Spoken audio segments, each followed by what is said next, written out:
بسم اللہ الرحمن الرحیم۔ عزیزان گرامی، 8 شوال یعنی انہدام جنت البقیع کا دن آنے والا ہے، اور اس کو تقریباً 100 سال پورے ہونے والے ہیں۔ یعنی 100 سال ہو گئے کہ جب جنت البقیع میں جو مزارات تھے ان کو منہدم کیا گیا، ان کو مسمار کیا گیا۔ اور آپ جانتے ہیں اور آپ کو معلوم ہونا چاہیے کہ جو نجدی تاریخ ہے، جو وہابی تاریخ ہے، وہ کیا ہے؟ یہ نجدی تاریخ اور یہ وہابی تاریخ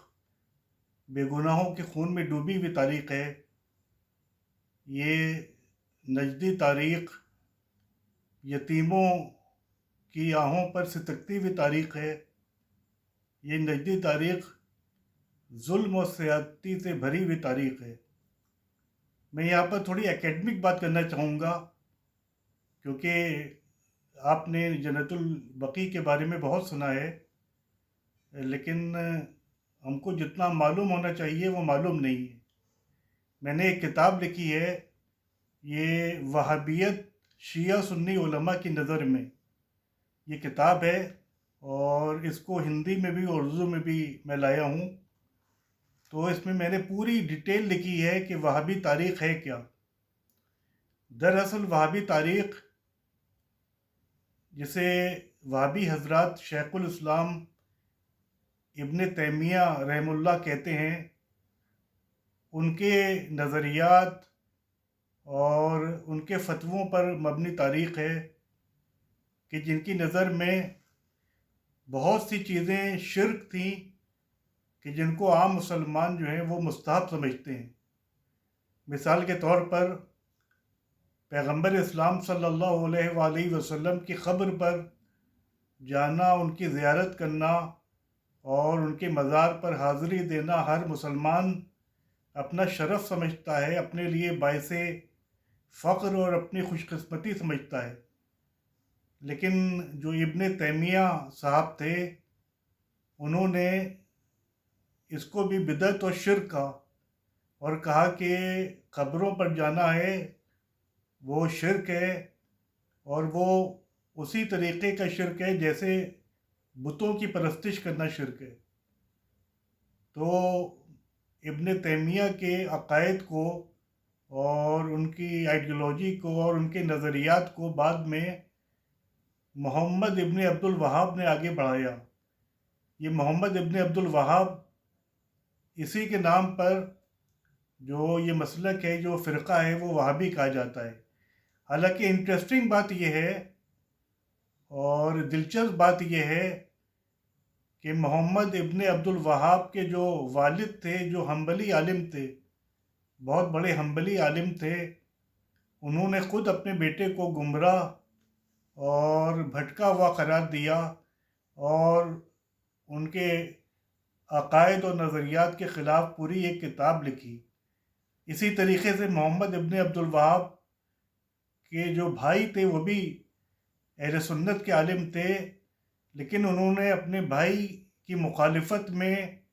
اور ان کے گمراہ کن عقائد کی رد میں 2 کتابیں عربی میں لکھی ہیں، اور کہا ہے کہ یہ میرا بھائی جو ہے یہ بالکل گمراہ ہو چکا ہے، اور اس کے آس پاس نہ جاؤ، اس کے نظریات سے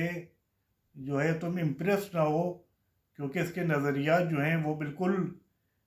بدعتی ہیں اور بالکل گمراہ کن ہیں۔ اس کے علاوہ اہل سنت کے بہت بڑے بڑے علماء اور رائٹرز اور اسکالرز نے بھی محمد ابن عبد الوہاب نجدی کے خلاف کتابیں لکھیں اور اس کو کافر و مشرک قرار دیا، کیونکہ انہوں نے توہین رسالت کا جرم کیا، پیغمبر اسلام صلی اللہ علیہ وآلہ وسلم کی شان میں نازیبا الفاظ استعمال کیے۔ تو ظاہر ہے کہ کوئی مسلمان، چاہے وہ سنی ہو چاہے وہ شیعہ ہو، وہ یہ برداشت نہیں کر سکتا کہ حضور کی شان میں گستاخی کی جائے، اور نہ صرف حضور کی شان میں بلکہ اہل بیت کی شان میں گستاخیاں کیں۔ حضرت علی ابن ابی طالب علیہ السلام کی شان میں گستاخیاں کیں، اور خود بہت سے صحابہ کرام ان کی شان میں گستاخیاں کیں، اور ہر مسلمان ان کے نزدیک جو ان کے عقائد کو نہ مانے، جو ان کے نظریات کو نہ مانے، وہ مشرک ہے، اور اس کی جان بھی مباح ہے، اس کا مال بھی مباح ہے۔ یہ جو آج اسلام کی بدنامی ہو رہی ہے اور کہا جا رہا ہے کہ اسلام دہشت گردی کا مذہب ہے، اسلام خون خرابے کا مذہب ہے، دراصل اس کی بنیاد جو تھی وہ محمد ابن عبد الوہابی نے ڈالی تھی۔ اس کے نزدیک جو اس کے نظریات سے اختلاف کرے، اس کی جان بھی مباح ہے، اس کا مال بھی مباح ہے، ان کی عورتوں کو لونڈیاں بنا لیا جاتا تھا اور کنیزیں بنا لیا جاتا تھا، ان کے ساتھ زنا بالجبر کیا جاتا تھا، لوگوں کو قتل کیا جاتا تھا۔ تو یہ تاریخ جو ہے یہ خون میں ڈوبی ہوئی تاریخ ہے، لیکن سنی اور شیعہ سبھی علماء نے اس کے خلاف آوازیں اٹھائیں، حالانکہ انہوں نے بہت ہی بے دردی کے ساتھ جس نے بھی ان کے خلاف آوازیں اٹھائیں ان سب کو قتل کر دیا، ان کے مال اور اسباب کو لوٹ لیا، ان کے بچوں کو غلام بنا لیا اور ان کی عورتوں کو کنیز بنا لیا۔ تو یہی وہ عقائد تھے کہ جس کو بنیاد بنا کر تقریباً آج سے 100 سال پہلے 8 شوال کے روز اس جنت البقیع کو کہ جس کو پیغمبر اسلام صلی اللہ علیہ وآلہ وسلم نے دنیا کا سب سے پاک اور سب سے مقدس قبرستان بخشنے کا شرف عطا کیا تھا، وہاں پر قبے بنے ہوئے تھے، وہاں پہ اہل بیت کے قبے بنے ہوئے تھے، وہاں پہ ازواج مطہرات کے قبے بنے ہوئے تھے، وہاں پر پیغمبر اسلام صلی اللہ علیہ وآلہ وسلم کے خاندان کے بزرگوں کے چھوٹے چھوٹے گنبد نما مزار بنے ہوئے تھے، وہاں پر بہت سے جلیل القدر صحابہ کرام ان کے مزارات بنے ہوئے تھے۔ لیکن افسوس کہ 8 شوال کو ان تمام قبوں کو ڈھا دیا گیا، مسمار کر دیا گیا، اور اس حجرے کو بھی مسمار کر دیا گیا کہ جسے جناب فاطمہ زہرا سلام اللہ علیہ کے لیے امیر المومنین حضرت علی علیہ السلام نے تعمیر کروایا تھا، جسے بیت الحزن کہتے ہیں، یعنی حزن کا گھر اور رنج و غم کا گھر، جہاں پر شہزادی تشریف لے جاتی تھیں اور جا کر اپنے بابا کو یاد کر کے آنسو بہاتی تھیں، اور اس کے علاوہ تلاوت قرآن مجید کرتی تھیں، اللہ کی عبادت کرتی تھیں، اور جو بقیع میں شہداء اور جو صالحین اور جو دیگر بزرگ مدفون ہیں ان کے لیے دعائیں مغفرت کرتی تھیں۔ جہاں تک کہ ہمارے ائمہ طاہرین کا سوال ہے تو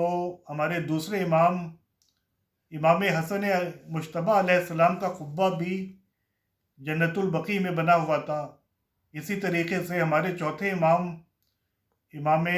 علی ابن الحسین یعنی امام زین العابدین علیہ السلام کا قبہ بھی بقیع میں بنا ہوا تھا۔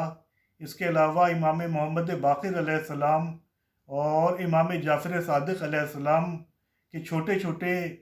قبے بھی بقیع میں بنے ہوئے تھے، لیکن افسوس کہ ان سب قبوں کو ڈھا دیا گیا، نہ اہل بیت کی عظمت کا خیال رکھا گیا، نہ صحابہ کرام کی عظمت کا خیال رکھا گیا، اور نہ شہداء کی عظمت کا خیال رکھا گیا، نہ تابعین کی عظمت کا خیال رکھا گیا، اور نہ ازواج کے پاس و لحاظ کا ذرہ برابر بھی خیال رکھا گیا۔ تو 8 شوال کو آل سعود نے جو ظلم کیا وہ ظلم تاریخ میں بہت ہی کم نظر آتا ہے کہ جلیل القدر صحابہ اور جلیل القدر شہداء، اور سب سے بڑھ کر یہ کہ ائمہ اہل بیت ان کے جو چھوٹے چھوٹے مزار نما حجرے بنے ہوئے تھے سب کو منہدم کر دیا گیا۔ یہ کوئی شیعہ سنی کا مسئلہ نہیں ہے، کیونکہ اس کے بعد جو ریئیکشن ہوا ہے آپ تاریخ میں پڑھیے، اس میں شیعہ کیا سنی زیادہ پیش تھے احتجاج کرنے میں، چاہے وہ انڈیا میں احتجاج ہوا ہو یا مصر میں احتجاج ہوا ہو، اور تاریخ میں ملتا ہے کہ ہندوستان سے سنی علماء کا ایک بہت بڑا ڈیلیگیشن سعودی عرب پہنچا اور وہاں ان مزارات کے منہدم کیے جانے کی مخالفت کی، اور آل سعود سے یہ مانگ کی کہ دوبارہ ان مزارات کو تعمیر کیا جائے، لیکن آل سعود نے آج تک سوائے جھوٹے وعدوں کے علاوہ کچھ نہیں کیا ہے۔ تو یہ وہ عالمیہ تھا کہ جو اسلامی تاریخ کے چہرے پر ایک داغ کی حیثیت رکھتا ہے، اور جس نے دنیا میں پھیلے کروڑوں مسلمانوں کے دلوں کو زخمی کیا ہوا ہے۔ تقریباً 100 سال ہونے والے ہیں۔ اب حالات کچھ بدلے ہیں، ایران اور سعودی عرب کے درمیان تعلقات ہموار ہوئے ہیں، اور ہم تو یہی چاہیں گے کہ اور تعلقات مستحکم ہوں، اور انشاءاللہ ہم سب کی آرزو پوری ہو، ہم سب کے دل کی تمنا پوری ہو، اور بقی میں جو مزارات منہدم کیے گئے تھے ان کی تعمیر نو ہو۔ اور ایک بات میں عرض کرتا چلوں کہ جو آل سعود تھے ان کی پلاننگ تو پیغمبر اسلام صلی اللہ علیہ وآلہ وسلم کے مبارک روضے اس کو بھی منہدم کرنے کی تھی، لیکن اس وقت نہیں کر سکے، لیکن آج بھی ان کا یہ منصوبہ باقی ہے۔ ابھی کچھ سال پہلے آپ سب نے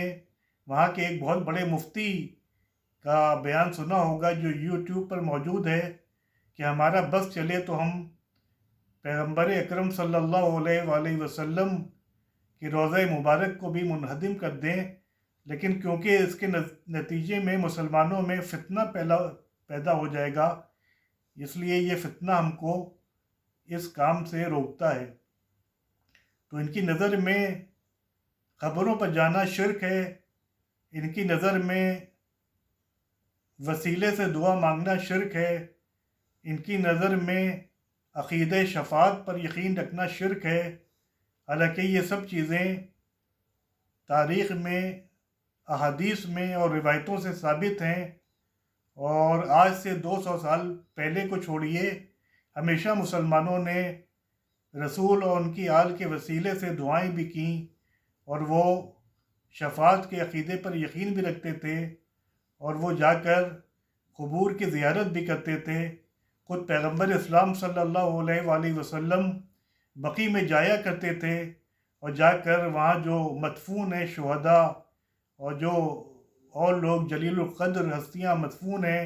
ان کے لیے دعائے مغفرت کیا کرتے تھے۔ خود ہماری شہزادی حضرت فاطمہ زہرا سلام اللہ علیہا وہ بقی جایا کرتی تھیں، اور حضرت حمزہ علیہ السلام کی قبر پر جا کر تسبیح پڑھتی تھیں اور تلاوت قرآن مجید کیا کرتی تھیں۔ تو یہ بات بالکل ثابت ہے کہ قبروں پر جانا وہ جائز ہے، بلکہ مستحب ہے، کیونکہ قبروں پر جانے سے انسان کو آخرت کی یاد آتی ہے، موت کی یاد آتی ہے۔ لہٰذا بس وقت کم ہے،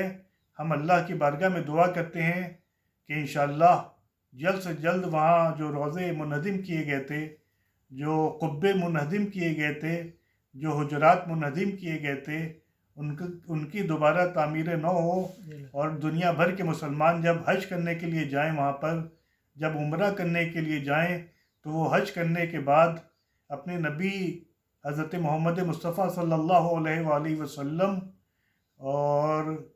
ان کے اہل بیت اور ان کے باوفا اصحاب کی قبروں پر بھی جائیں، وہاں سلام کریں، دعائے مغفرت کریں، اور ان کے وسیلے سے اللہ کی بارگاہ میں دعا مانگیں، کیونکہ انشاءاللہ اللہ جو ہے وہ ان کے وسیلے سے دعاؤں کو قبول کرنے والا ہے۔ وآخر دعوانا ان الحمد للہ رب العالمین۔